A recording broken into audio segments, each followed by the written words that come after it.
Hello, good afternoon to all of you who listen to us from Europe. Good morning if you do it from the other side of the Atlantic. I'm Philip Lardy, CEO of Open Expo and collaborator in the podcast Beyond Innovation. Today we received Yenny CHEUNG. It's engineering manager in Yelp. How are you, Yenny? Yeah, pretty good. And you? Very well, very well. Today, Yenny has come to tell us about creating an inclusive team culture in times of change.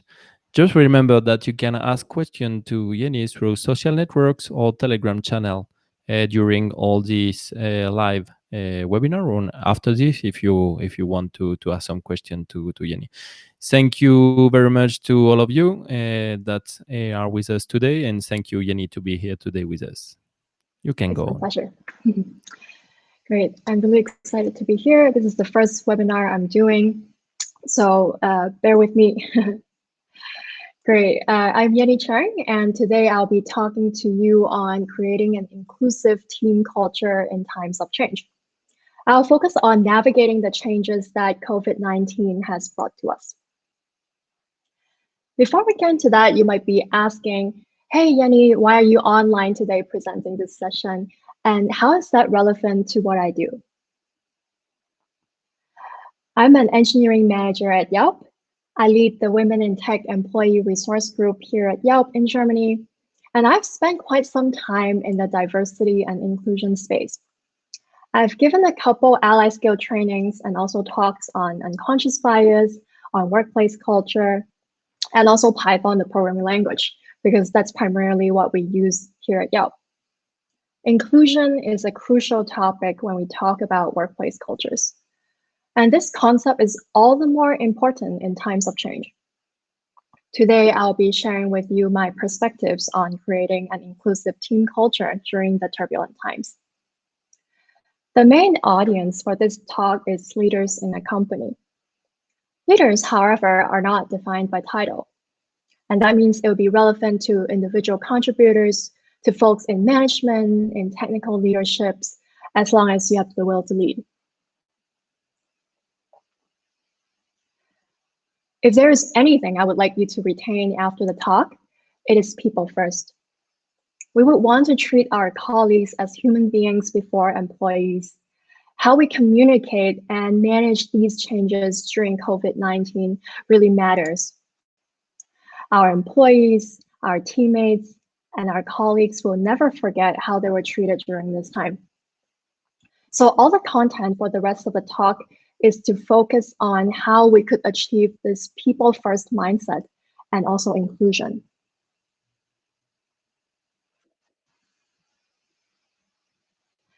To give you a better idea, we could start with leadership styles described on Lara Hogan's blog. I'll give you a minute or so to read through all of these.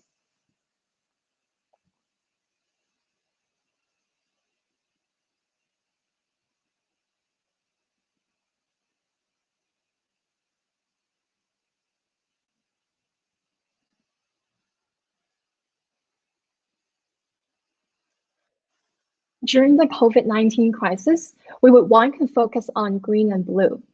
Green being more in tune with people's feelings, more loving, displaying a high emotional intelligence. Blue being exhibiting calmness, coolness, and being steadfast in times of change. So these are the leadership styles we'll be focusing on today. Now, this is the menu for what we're going to talk about. The how for people first.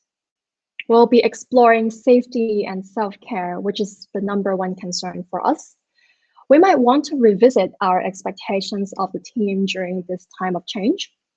We want to emphasize on communicating effectively, leading inclusive meetings, and also check our biases in times of change. We can start with safety and self-care.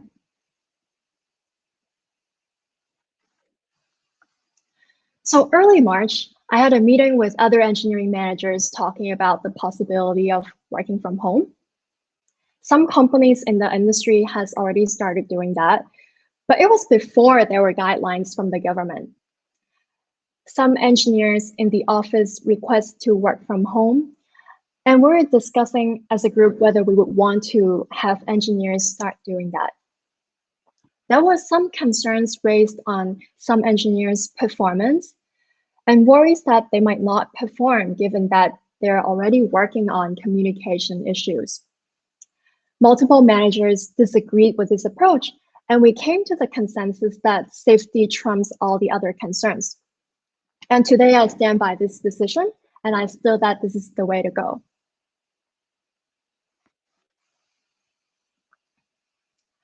After we addressed our physical safety, let's talk about our emotional safety and well-being. We're coping with a global pandemic and we're advised to stay home. Schools are closed, parents' attention could be split between childcare and work. And with the economic downturn, we also have to worry about financial stability. Something basic such as toilet paper can run out anytime. And all of these factors come into play while we're supposed to stay socially distant from our friends and from our families that can help us cope with everything that comes down. There are several things as leaders we could help the team do. We could promote taking breaks. In fact, 22% of the people rated unplugging after work as one of the biggest struggles with working from home. We could help our colleagues better log off after work. If you see people send late emails, send late Slack messages, checking with them to see if it's possible to move that work elsewhere, right? Or do they have trouble disconnecting after work? That's something that we can check in. And also providing enough mental health resources is important for everyone who might need it during this time. The best way to encourage these practices is always leading by example. Model the behavior you would want to encourage to your team. One of the best advice I've gotten during this time is to take care of myself first, and then people will follow.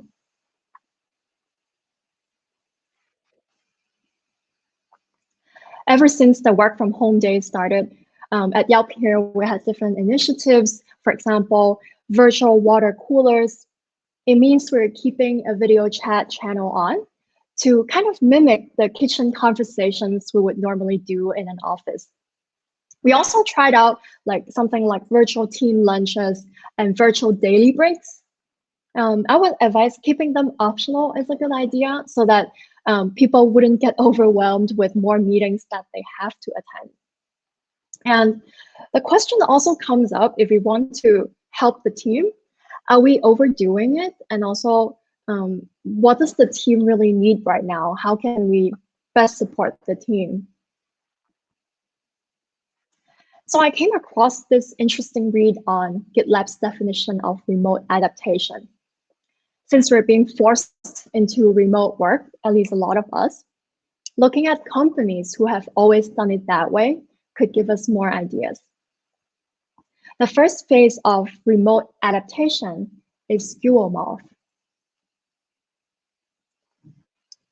So in this first phase, we'll imitate the design, the structures, and norms of the office environment and replicate that to the VC environment. Some typical examples include replacing hallway conversations with private Slack messages, keeping all of the meetings basically with the same attendees, with the same kind of etiquette.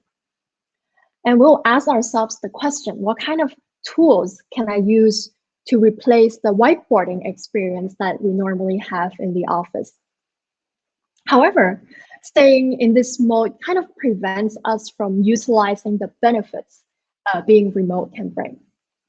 And that's what leads us to the second phase. The second phase of remote adaptation is called functional. And we start asking questions like, what if we didn't do things the way we've always done them? Some typical examples would be recording our meetings and making sure it's available to watch for your team afterwards. So this could help fill in the gaps created by these undocumented discussion here and there. And the private Slack messages can also be replaced by public messages in a channel so that we could get more input, not just from the direct individual. So in this case, we're utilizing the team more and really utilizing the power of being remote. How would the third phase of remote adaptation look like? In this case, it will be asynchronous. Phase 3 is depending on how well a company can do in completing work without mandated synchronicity. So in this phase, we're focusing on getting the work done asynchronously. And the precious time that we're saving online, we'll use it as informal and social events and gatherings. Information sharing will be more centralized on issue trackers. At Yelp, we use Jira, or since this article is published by GitLab, they use GitLab. And documentations are done first, and they will become the source of truth. And in this way, we'll prevent information to be segmented across different chat platforms, and it'll be a bit difficult to follow what's happening if you're outside looking in. In the following sections, we'll be looking mainly at phase 2 and phase 3 of this remote adaptation phase. It's good to keep in mind, while it's helpful to look at frameworks to see what kind of things the team would need, it's still the best channel for us to understand the team's concerns and to gather their feedback through one-on-one conversations if you haven't introduced this in your organizations yet. Try not to assume what's going on or the impact that it's having on each individual. Try to actively listen and understand what your team is needing right now. Being a good listener to absorb some of the negativity and helping our teammates find a new path forward is most valuable thing that a leader can offer now. Next up, we'll talk about how to readjust our expectations. I'm reiterating here, hence the guidelines shouldn't apply the same way it did before. There'll be people that didn't have good enough internet right now. There'll be constant disruptions, and most people, to be frank, don't even have a good enough setup to work from home. So this is something we want to think about. We want to set clear expectation, but there might be a need to be more flexible. But be reminded that while our mindset changes and we're thinking about how to adjust this expectation, we should also revisit these changed expectations with our team members to make sure we're on the same page. Ask our teammates what they would need and also what we can do to best support them to help meet those expectations.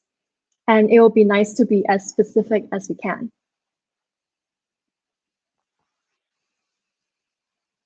Apart from revisiting the expectations, what we could help is also to offer, for example, flexible hours for folks, like team events in the evening, because folks have stuff to attend at home usually, so that they will have the free time to attend to these engagements if they need to.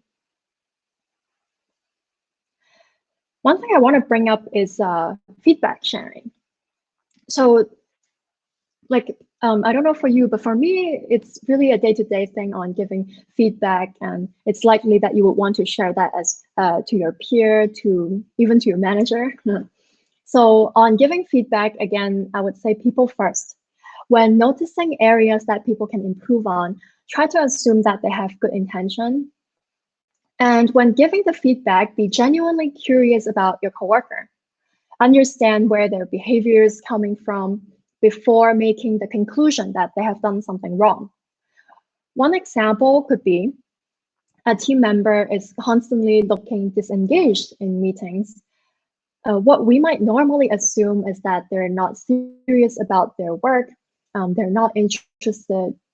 But the backstory could be that their partner also had work engagement during that time, and it's their turn to look after the kids, for example. So it's always good to stay on the curious side during this time. We also talked about the stress we had to manage during this time and how folks are performing now. They might not have the best it might not be the best indication to how they would perform when things are normal. It's also likely that we might succumb to something called the recency bias or availability bias, which basically mean that we would judge people mostly based on what they have recently do compared to the track record. And in this case, it might not be fair for people who have other engagements. We'll later have a session to talk more about biases, and we can discuss that more.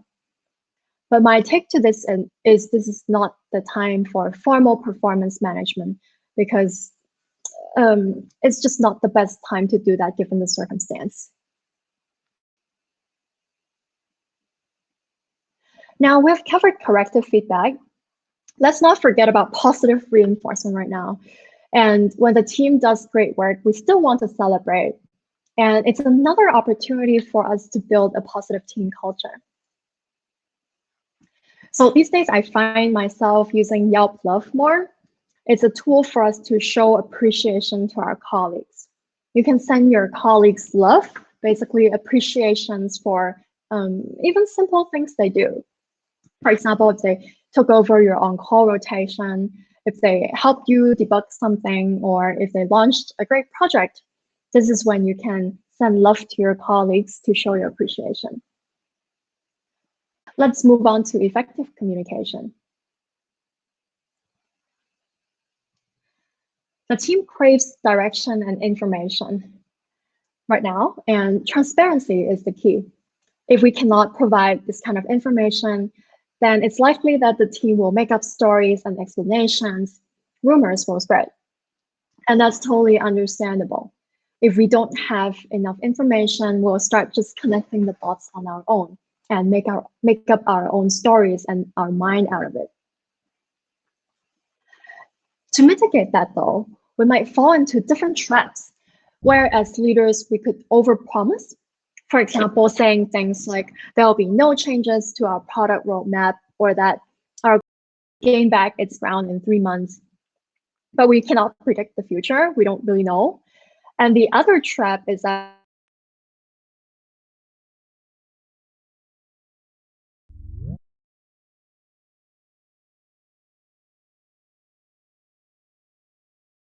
and here is how we can navigate communications during uncertainties in a better way.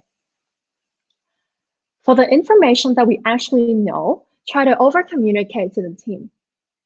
A good practice in general, but during the work from home times, it's important to make sure we work on a better messaging and also repeat them through different channels.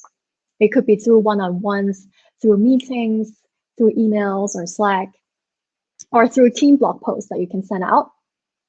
And the message we would want to craft should acknowledge the distress and the difficulty we're in without giving into the helplessness.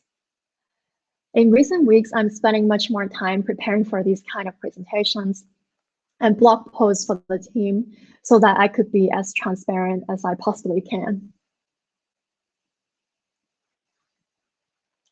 So one tip I got from Lara Hogan: if we don't have all the information yet, but we're pretty sure we could find out, we cannot predict the future.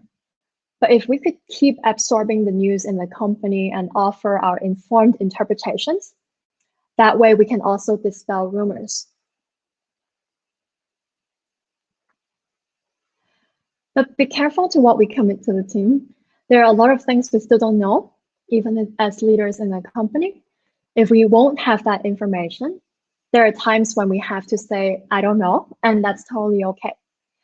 We want to put on the leadership hat, the high emotional intelligence, calm and collected hat, right?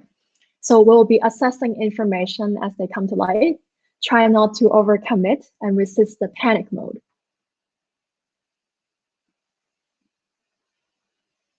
We'll also be going through how to conduct inclusive meetings.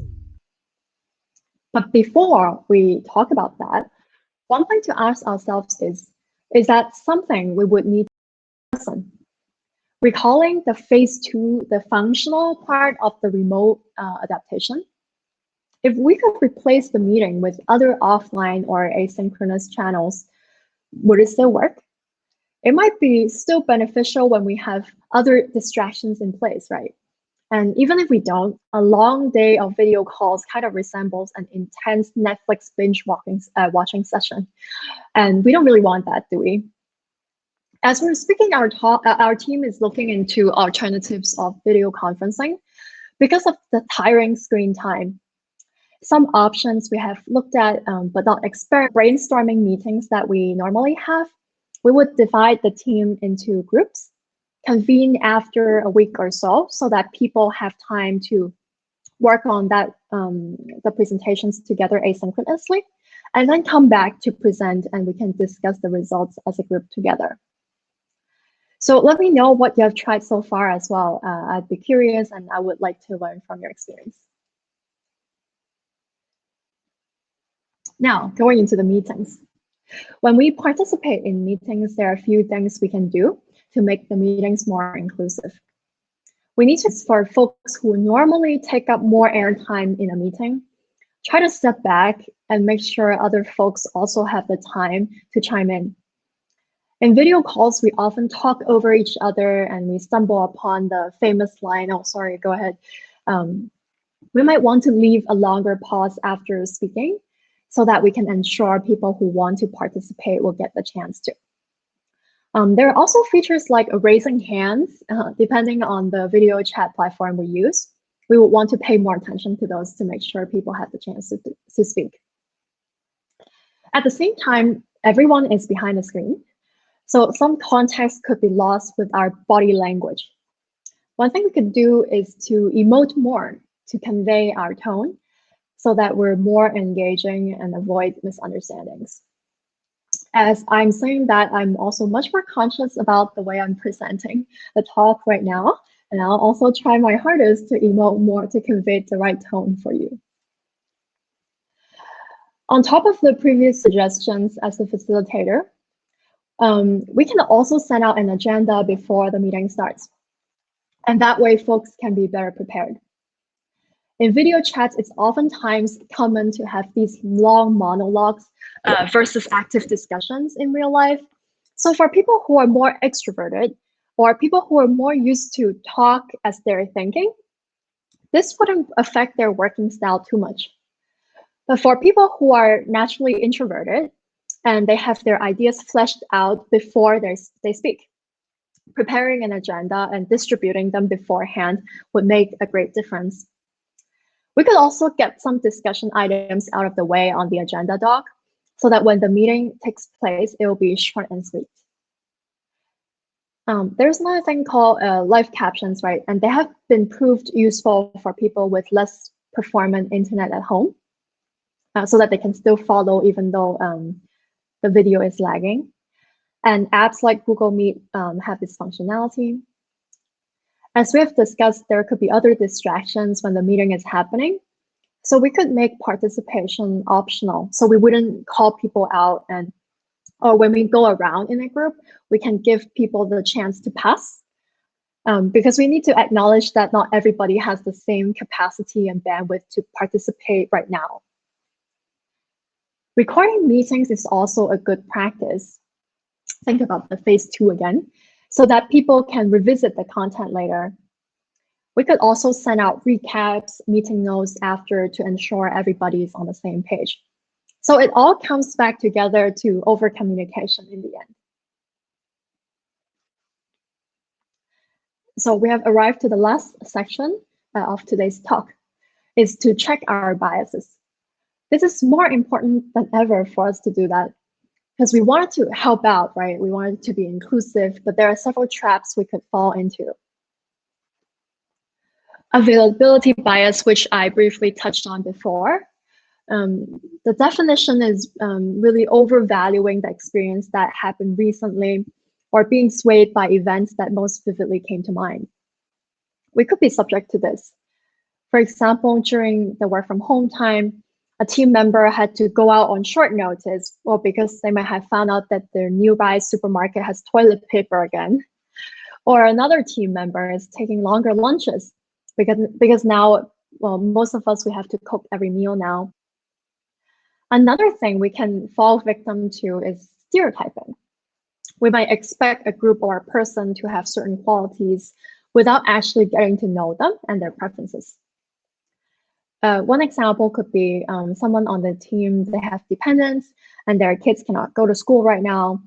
And we fall into this trap of assuming that they just don't want to take on more responsibility because we wanted to help, right? But then the bad part is we just start withholding these opportunities without even asking them and confirming if that's really what they want.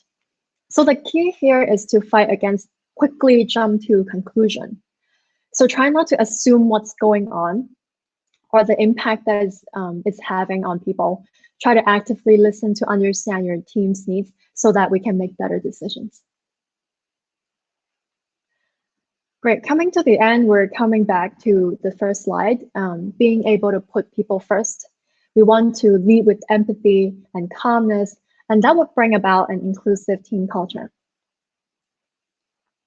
I would want to close by this. An inclusive team culture helps us through crisis, and it will continue to help us through peace. This is not something extra. It is a core skill for all leaders now, and it will continue to be in the future. What I've discussed with you today represents a huge collective of thoughts from different individuals, from conferences and reading articles.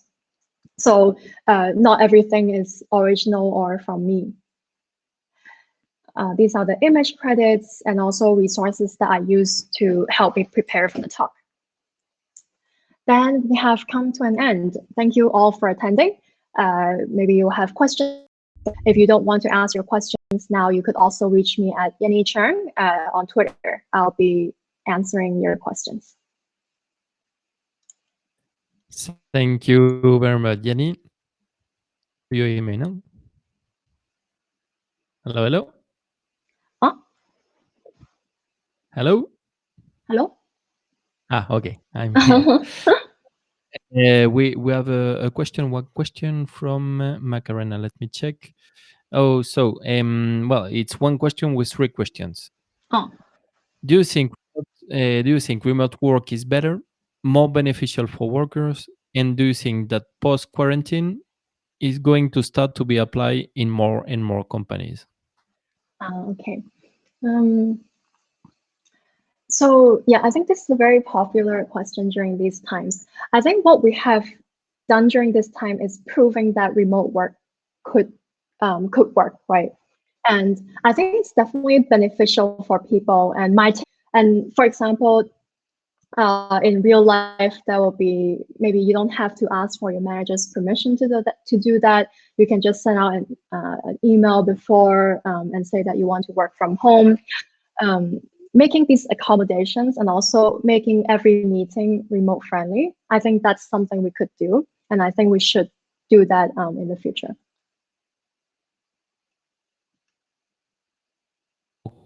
We have a next question from Feli. I would be interested if Yenny, has insight about how to encourage colleagues to give honestly feedback and talk open about what is difficult for them at the moment. That's a good question. So I think it also depends on the context. I don't know which role we're having here. So, depending on if you're a manager, if you're a colleague, I can share with you some experience in the team. One thing that has worked for our team is recently we had a team retrospective. So usually we do these team retrospectives to come up with improvement items for the team. So say we identify that maybe we need to write more tests, we need to think more about quality, and then we'll come up with these action items and we'll have someone tackle them. But recently, really, one of the facilitators from our team came up with an idea to make it more of a relaxed format this time. So it really is an open space for the team to talk about what has been bothering them during this time. We went through some of the mood curves to talk about how we're feeling and also just tips and tricks to share with each other what you've been. I actually consciously chose not to attend to because I wanted to give the team the space. I don't know if my presence could have changed the dynamics a bit as a manager.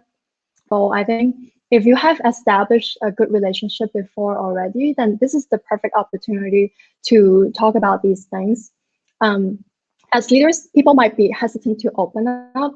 So it's a really good example you can set to be vulnerable and also talk about what you have struggled with. So I feel like when I start talking about my struggles to the team, then they also reciprocate and they're more honest to share about to share what they feel at the time. Thank you for the question. Thank you, Feli, for the question. Right now, there is no more questions. Thank you. Well, I don't know if you want to add something. Not really. I think it has been a great experience, and thank you all for attending the talk. I look forward to hear your suggestions as well. Like, feel free to tweet me on what kind of things you have tried in your organization, what has worked and what doesn't, so we can all learn from each other. Because frankly speaking, this is all new, right? We're all responding to what has been changing, and things are still continue to change. Like, we cannot predict how things are going to go a few months down the lane. So we're going to adapt as we go. So I'm happy to talk about that with you. Like, feel free to share your experience with me as well. Yeah, great. And thank you for hosting. Thank you very much, Yenny, and thank you very much to those of you who follow us today. And if you liked what you watched today, do not hesitate to share it, like,